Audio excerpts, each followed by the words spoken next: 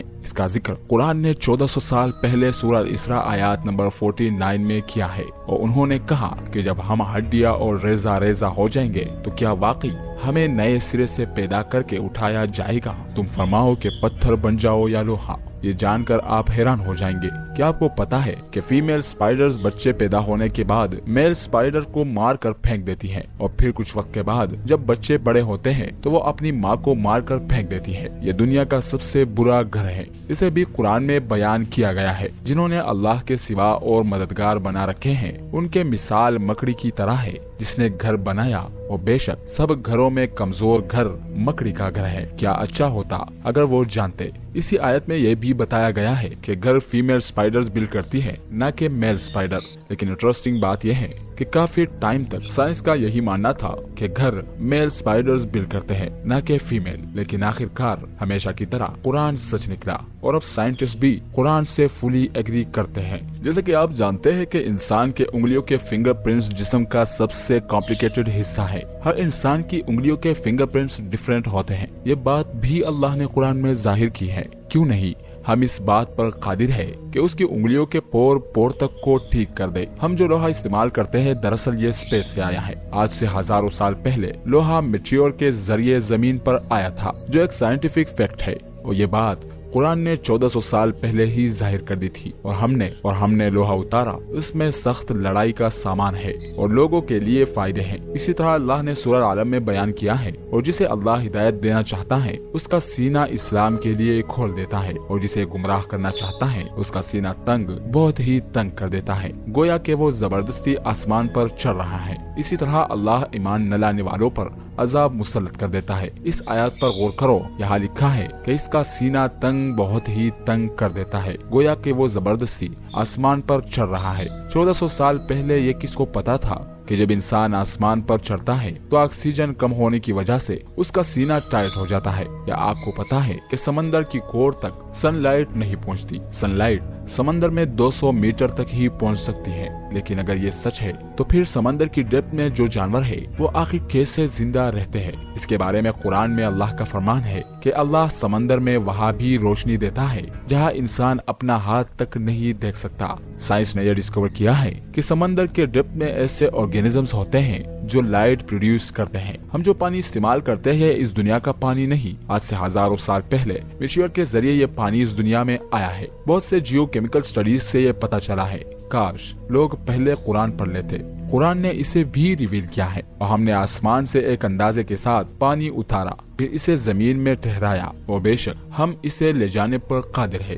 یہ ہے research nebula. اسے 17 سینچری میں برٹش ایسٹرونامر جان فیلیم نے ڈسکور کیا تھا. یہ نیبولا بھی اللہ نے قرآن میں ظاہر کیا ہے. پھر جب آسمان پھٹ جائے گا تو گلاب کے پھول جیسا سرخ ہو جائے گا جیسے سرخ چمڑا. اللہ نے قرآن میں فرمایا بے شک آسمانوں اور زمینوں کی پیدائش اور رات اور دن کی باہم تبدیلی میں عقل مندوں کے لیے نشانیاں ہیں. دنیا میں کوئی ایسی کتاب نہیں ہے جس کے ہر سینٹنس میں اتنے راز چھپے ہوں. آج سے 1400 سال پہلے کسی انسان کے لیے ایسی کتاب لکھنا تو امپوسیبل تھا اور کسی انسان کے پاس کوئی خاص ٹیکنالوجی بھی نہیں تھی. یہ سب وہی بتا سکتا ہے جس نے یہ سب بنایا ہو.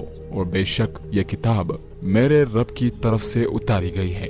ابھی تو آپ نے قرآن کے پیٹرن کو نہیں جانا. قرآن کا پیٹرن اتنے کمال کا ہے کہ آپ کے ہوش اڑا دے گا. اس کے بارے میں ہم کسی اور ویڈیو میں ڈیٹیل میں بات کریں گے.